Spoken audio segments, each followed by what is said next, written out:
कहानी नापाक रिश्ता। इसी साल 18 मार्च की बात है।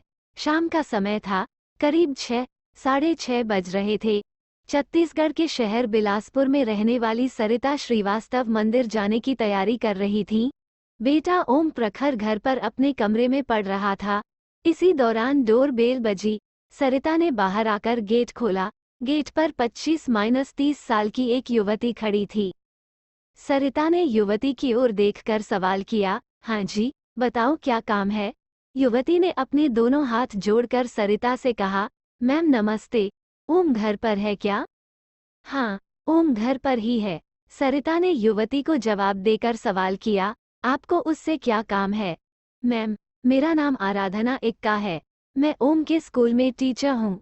इधर से जा रही थी, तो सोचा ओम से मिलती चलूं, युवती ने बताया। बेटे की टीचर होने की बात जानकर सरिता ने आराधना को अंदर बुलाते हुए ओम को आवाज देकर कहा, ओम, आपकी मैम मिलने आई हैं। ओम बाहर आया, तो टीचर उसे देखकर मुस्कुरा दी। सरिता को मंदिर जाने को देर हो रही थी, इसलिए उन्होंने ओम से कहा, ओम, अपनी टीचर को चाय पानी पिलाओ, मुझे मंदिर के लिए देर हो रही है। ठीक है मम्मी, आप मंदिर जाइए। ओम ने मम्मी को आश्वस्त किया और अपनी टीचर से कहा, मैम आ जाओ, कमरे में बैठते हैं। हाँ बेटे, तुम बातें करो, मैं मंदिर होकर आती हूँ, कहकर सरिता घर से निकल गई। मंदिर सरिता के घर से दूर था। जब वह मंदिर से घर लौटी, तो रात के करीब 8 बज गए थे। घर का गेट खुला देखकर सरिता को थोड़ा ताज्जुब हुआ। ओम की लापरवाही पर खींच भी हुई। वो ओम को आवाज देती हुई घर में घुसी। ओम का जवाब नहीं आने पर उन्होंने कमरे में जाकर देखा, तो उनके मुंह से चीख निकल गई। ओम अपने कमरे में पंखे के हुक से लटक रहा था। सरिता पढ़ी लिखी हैं, वो निजी स्कूल चलाती हैं। अपने 16-17 साल के बेटे ओम को फंदे पर लटका देखकर वो कुछ समझ नहीं पाई। उन्होंने रोते हुए तुरंत घर से बाहर आकर जोर से आवाज देकर पड़ोसियों को बुलाया। पड़ोसियों की मदद से पंखे से लटके ओम को नीचे उतारा गया। ओम को फंदे से उतारकर उसकी नब्ज देखी, तो सांस चलती हुई नजर आई। सरिता पड़ोसियों की मदद से बेटे को तुरंत बिलासपुर के अपोलो हॉस्पिटल ले गईं। डॉक्टरों ने बच्चे की जांच पड़ताल करने के बाद उसे मृत घोषित कर दिया। अस्पताल वालों ने इसकी सूचना तोरवा थाना पुलिस को दी। मामला सुसाइड का था, इसलिए पुलिस अस्पताल पहुंच गई। पुलिस ने सरिता से पूछताछ के बाद ओम का शव पोस्टमार्टम के लिए अपने कब्जे में ले लिया। इसके बाद police Deori Khurd housing board इलाके में सरिता के घर पहुंची। उस समय तक रात के करीब 10 बज गए थे, इसलिए पुलिस ने वह कमरा सील कर दिया जिसमें ओम ने फांसी लगाई थी। दूसरे दिन तोरवा थाना पुलिस ने ओम के शव का पोस्टमार्टम कराया। एक पुलिस टीम ने सरिता के मकान पर पहुंचकर ओम के कमरे की जांच पड़ताल की। कमरे में पुलिस को ओम का मोबाइल स्टैंड पर लगा हुआ मिला। मोबाइल का डिजिटल कैमरा चालू था। पुलिस ने मोबाइल की जांच की, तो उसमें ओम के फांसी लगाने का पूरा वीडियो मिला। ओम ने अपना मोबाइल स्टैंड पर इस तरह सेट किया था कि उसके फांसी लगाने की प्रत्येक गतिविधि कैमरे में कैद हो गई थी। पुलिस ने मोबाइल जब्त कर लिया। पुलिस ने ओम की किताब, कॉपियां भी देखी, लेकिन कोई सुसाइड नोट नहीं मिला। उसके कमरे से दूसरी कोई संदिग्ध चीज भी नहीं मिली। पुलिस ने सरिता श्रीवास्तव से ओम के फांसी लगाने के कारणों के बारे में पूछा, लेकिन उन्हें कुछ पता ही नहीं था, तो वे क्या बताती।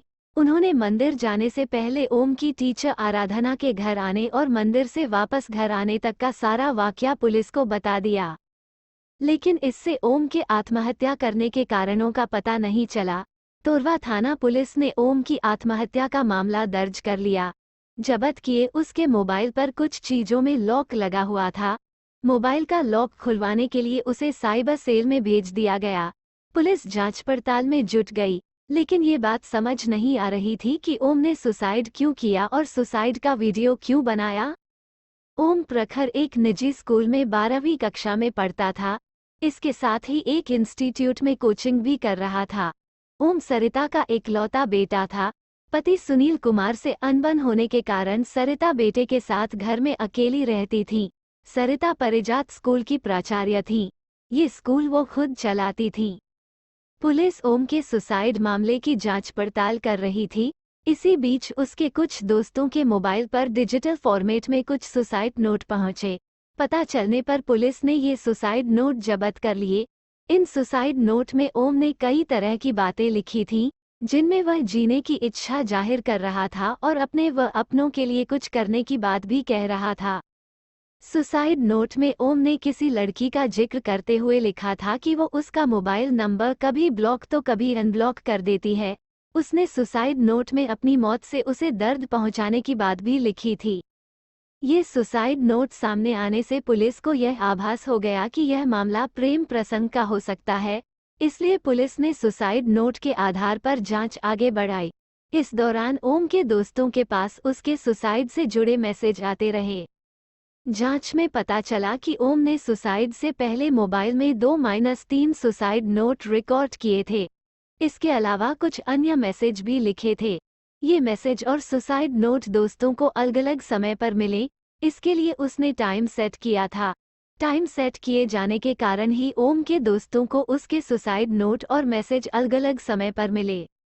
सुसाइड नोट और मैसेज के आधार पर पुलिस ने 23 मार्च को ओम को आत्महत्या के लिए उकसाने और पोक्सो एक्ट के तहत मामला दर्ज कर शिक्षिका आराधना एक्का को गिरफ्तार कर लिया।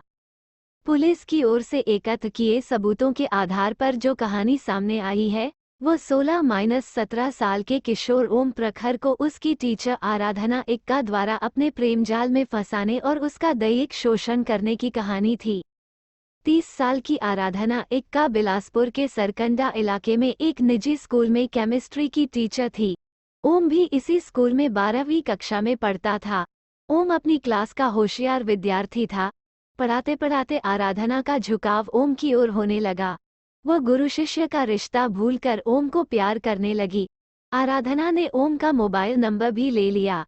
वह कभी ओम को क्लास में रोककर उसे छूती और प्यार भरी बातें करती, तो कभी घर पर बुला लेती। ओम जवानी की दहलीज पर खड़ा था। वह प्रेम प्यार का ज्यादा मतलब तो नहीं समझता था, लेकिन इस उम्र में विपरीत लिंग के प्रति आकर्षण बढ़ जाना स्वाभाविक है। आराधना जब उसे छूती और उसके नाजुक अंगों को सहलाती, तो ओम को अच्छा लगता। किशोरवय ओम जल्दी ही अपनी टीचर के प्यार की गिरफ्त में आ गया। आराधना उसका शारीरिक शोषण भी करने लगी। इसी बीच आराधना का अपने स्कूल के एक शिक्षक से प्रेम प्रसंग शुरू हो गया। इसके बाद आराधना ने ओम की तरफ ध्यान देना कम कर दिया। इससे ओम बेचैन रहने लगा। आराधना ने उसे प्यार की ऐसी गिरफ्त में ले लिया था कि ओम को उसके बिना सब कुछ सूना सूना सा लगता था। ओम जब आराधना को फोन करता, तो कई बार वह फोन नहीं उठाती थी। इस पर ओम को कोफ्त होती थी। ओम ने पता किया, तो मालूम हुआ कि आराधना का एक टीचर से चक्कर चल रहा है। ये बात जानकर ओम परेशान हो उठा। एक दिन आराधना ने ओम को बिलासपुर के एक मॉल में बुलाया। ओम वहां गया, तो उसने बहाने से आराधना का मोबाइल ले लिया। ओम ने आराधना की आंख बचाकर उसके मोबाइल को हैक कर लिया। इसके बाद आराधना जब भी अपने प्रेमी टीचर से बातें करती या सोशल मीडिया पर कोई मैसेज भेजती, तो सारी बातें ओम को पता चल जाती। आराधना की बेवफाई की बातें सुन और पढ़कर ओम ज्यादा परेशान रहने लगा।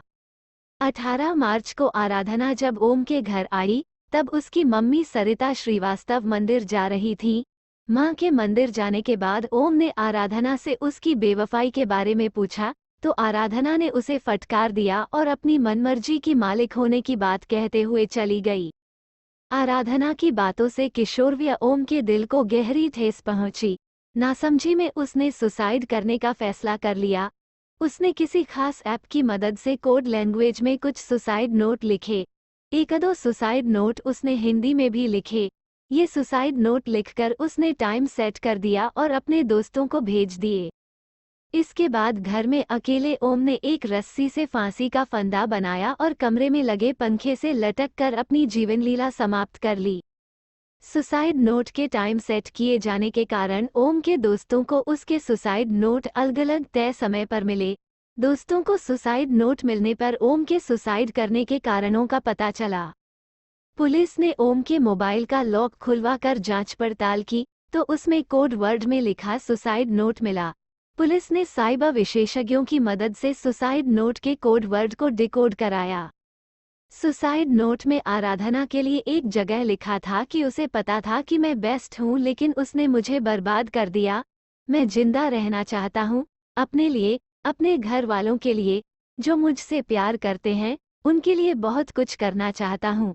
मैं जिंदगियां बचाना चाहता हूँ, लेकिन मुझे कोई नहीं बचा सकता। आराधना की बेवफाई का जिक्र करते हुए ओम ने सुसाइड नोट में लिखा कि वो मुझे अक्सर ब्लॉक कर देती थी और खुद की जरूरत पड़ने पर अनब्लॉक। मैंने उससे पूछा था कि वास्तविक जीवन में कैसे ब्लॉक करोगी। मैंने उससे मजाक में ये भी पूछा था कि क्या कोई और मिल गया है, तो उसने कहा था, क्या मेरा एक साथ 10 के साथ चक्कर चलेगा। फिर बोली थी कि कभी शक मत करना। पहले उसने मुझे प्यार में फंसाया, फिर जब मुझे गहराई से प्यार हो गया तो वह मुझे छोड़ने की बात करने लगी। मैं मनाता था तो मान भी जाती थी। वह मुझे इस्तेमाल करती थी। मैंने उसे सब कुछ दे दिया। आरोपी टीचर आराधना ने पुलिस से बताया कि ओम ही उसे परेशान करता था। वो कम उम्र का था, इसलिए उसने कभी उसकी शिकायत उसके घर वालों से नहीं की। पुलिस ने आरोपी टीचर को गिरफ्तार करने के बाद अदालत में पेश किया। अदालत के आदेश पर उसे 24 मार्च को जेल भेज दिया गया। पुलिस ने उसका मोबाइल भी जब्त कर लिया। बहरहाल, आराधना ने अपनी काम इच्छा की पूर्ति के लिए किशोर उम्र के ओम का इस्तेमाल किया। हवस में अंधी आराधना की बेवफाई ने ओम को तोड़ दिया। उसने सुसाइड कर लिया। बेटे ओम की मौत से सरिता श्रीवास्तव पर दोहरा वज्रपात हुआ। एक तो वह पति से पहले ही अलग रहती थी, अब बेटे की मौत ने उनकी जिंदगी की रही सही खुशियां भी छीन लीं।